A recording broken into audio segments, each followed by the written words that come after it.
আসসালামু আলাইকুম। আপনারা আছেন পাঠশালা 365 এর সঙ্গে। আমন্ত্রণ জানাচ্ছি 14 জুলাই 2025 সংবাদপত্র থেকে সংগৃহীত গুরুত্বপূর্ণ সাধারণ জ্ঞান আলোচনায়। জুলাই উইমেন্স ডে কত তারিখ? 14 জুলাই।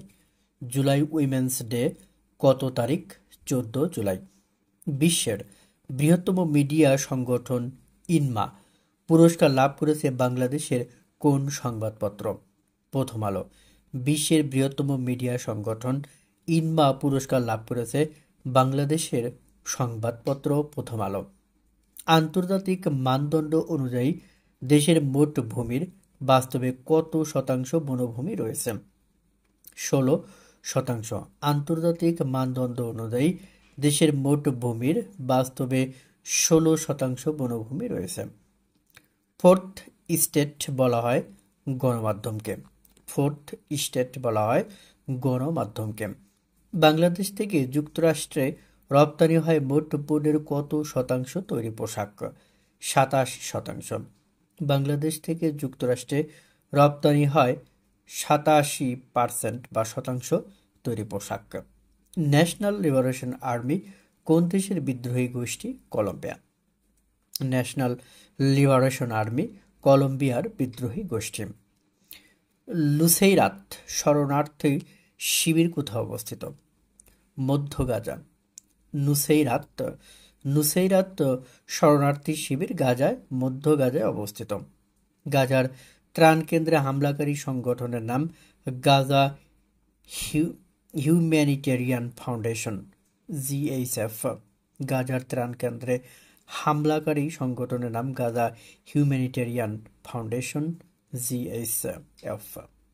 সম্প্রতি ইসরায়েলের বিরুদ্ধে পদক্ষেপ নিতে 20টিরও বেশি দেশ জরুরি সম্মেলনের ডাক দিয়েছে কোন শহরে? কলম্বিয়া, বোগোটায়। 15 থেকে 16 জুলাই। সম্প্রতি ইসরায়েলের বিরুদ্ধে পদক্ষেপ নিতে 20টিরও বেশি দেশ জরুরি সম্মেলনের ডাক দিয়েছে কলম্বিয়ার বোগোটা শহরে 15 থেকে 16 July. The 7 habits of highly effective people গ্রন্থটির লেখক Stephen R Covey. The 7 habits of highly effective people গ্রন্থটির লেখক স্টিফেন আর কভি। সরকার অনুমোদিত দেশের পরিবেশ বান্ধব জাহাজ শিল্প কারখানার সংখ্যা কতটি? 13টি। সরকার অনুমোদিত দেশের পরিবেশ বান্ধব জাহাজ শিল্প কারখানার সংখ্যা 13টি। বিশ্বে ধান উৎপাদনে বাংলাদেশ তৃতীয়। বিশ্বে ধান উৎপাদনে বাংলাদেশ তৃতীয়। 2024-25 অর্থবছরে দেশে আমদানি করা জাহাজের সংখ্যা কতটি? 105টি। 2024-25 অর্থবছরে দেশে আমদানি করা জাহাজের সংখ্যা 105টি। 2025-26 অর্থবছরের জুলাই মাসের প্রথম 12 দিনে রেমিটেন্স আয় কত? $1.07 বিলিয়ন। 2025-26 অর্থবছরের জুলাই মাসের প্রথম 12 দিনে রেমিটেন্স আয় কত? $1.07 বিলিয়ন। চট্টগ্রাম থেকে ঢাকায় ডিজেল সরবরাহের পাইপলাইনের সক্ষমতা কত টন? 50 লাখ টন। চট্টগ্রাম থেকে ঢাকায় ডিজেল সরবরাহের পাইপলাইনের সক্ষমতা কত টন? 50 লাখ টন। এই পাইপলাইনের মাধ্যমে তেল পরিবহন ব্যবস্থায় বছরে কত টাকা সাশ্রয় হবে? প্রায় 236 কোটি টাকা। এই পাইপলাইনের মাধ্যমে তেল পরিবহন ব্যবস্থায় বছরে প্রায় 236 কোটি টাকা সাশ্রয় হবে। 2025 সালের ফিফা ক্লাব বিশ্বকাপে চ্যাম্পিয়ন কোন club? Chelsea. Runners up PSG.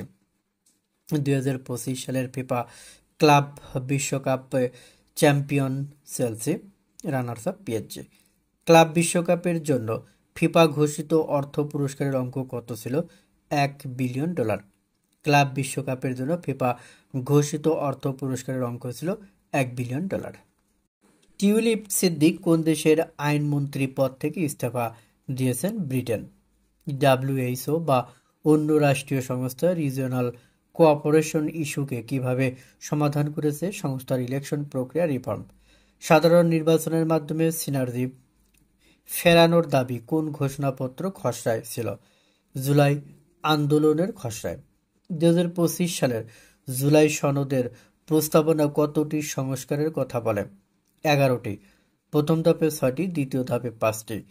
ইউরোপীয় ইউনিয়নের নতুন নির্বাচিত প্রেসিডেন্ট 2025-কে উর্সুলা ভন ডার লায়েন পুনর্নির্বাচিত। বাংলাদেশের কোন শহর 2025 সালে ইউনেস্কোর ক্রিয়েটিভ সিটিজ নেটওয়ার্কে যুক্ত হয়েছে? নরসিংদী। WHO দক্ষিণ পূর্ব এশিয়া আঞ্চলিক অফিস কোথায় অবস্থিত? নতুন দিল্লি, ভারত। 2025-26 অর্থ বছরের বাজেটের শিরোনাম ছিল উন্নয়নের ধারা অব্যাহত রাখার বাজেট। চলতি বছর সরকারি ব্যবস্থাপনায় হজ পালন করা 4,978 যাত্রীকে ফেরত দেওয়া হবে উদ্বৃত্ত 8,28,90,183 টাকা। এই যে দুনিয়া কিশোর লাগিয়া গানটির সুরকার আব্দুল আলিম। এই যে দুনিয়া কিশোর লাগিয়া গানটির সুরকার আব্দুল আলিম। যে নামে কোনো ধানের জাত নেই, মিনিকেট ও নাজির শাইল। যে নামে কোনো ধানের জাত নেই, মিনিকেট ও নাজির শাইল। রোমান সাম্রাজ্যের পম্পেও নগরী ধ্বংস হয়েছিল 79 খ্রিস্টাব্দে অগ্নুৎপাতে। রোমান সাম্রাজ্যের পম্পেও নগরী ধ্বংস হয়েছিল 79 খ্রিস্টাব্দে অগ্নুৎপাতে। ব্ল্যাক ডেথ নামে যে রোগটি পরিচিত সেটা হলো প্লেগ। বাস্তিল দুর্গের পতন ঘটে 1789 সালের 14 জুলাই। বাস্তিল দুর্গের পতন 1789 সালের 14 জুলাই। সম্প্রতি বিমান বিধ্বস্তের ঘটনা ঘটেছে লন্ডনের সাউথএন্ড বিমানবন্দরে।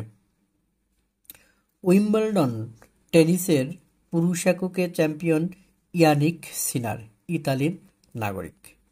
14 জুলাই আজকের এই দিনে 1973 সালের 14 জুলাই জাতীয় সংসদে বাংলাদেশের সংবিধানের প্রথম সংশোধনী বিল গৃহীত হয়। 1973 সালের 14 জুলাই জাতীয় সংসদে বাংলাদেশের সংবিধানের প্রথম সংশোধনী বিল গৃহীত হয়। এছাড়াও এই দিনে 1789 সালের 14 জুলাই বাস্তিল দুর্গের পতনের ভেতর দিয়ে ঐতিহাসিক ফরাসি বিপ্লব সংগঠিত হয়। 1789 সালের 14 জুলাই বাস্তিল দুর্গের পতনের ভেতর দিয়ে ঐতিহাসিক ফরাসি বিপ্লব সংগঠিত হয়। 1867 সালের 14 জুলাই আলফ্রেড নোবেল প্রথমবারের মতো ডিনামাইটের কার্যকারিতা প্রদর্শন করেন। 1867 সালের 14 জুলাই আলফ্রেড নোবেল প্রথমবারের মতো ডিনামাইটের কার্যকারিতা প্রদর্শন করেন। 1917 সালের 14 জুলাই ফিনল্যান্ডের স্বাধীনতা ঘোষণা করা হয়। 1917 সালের 14 জুলাই ফিনল্যান্ডের স্বাধীনতা ঘোষণা করা হয়। কুইজ বলতে হবে, আন্তর্জাতিক আদালতে প্রথম মামলা করেছিল কোন দুটি দেশ? ক যুক্তরাষ্ট্র ও আলবেনিয়া, খ যুক্তরাজ্য ও আলবেনিয়া, গ যুক্তরাষ্ট্র ও যুক্তরাজ্য, ঘ আলবেনিয়া ও কানাডা। উত্তরটি অবশ্যই কমেন্টস বক্সে জানাবেন। ধন্যবাদ সবাইকে।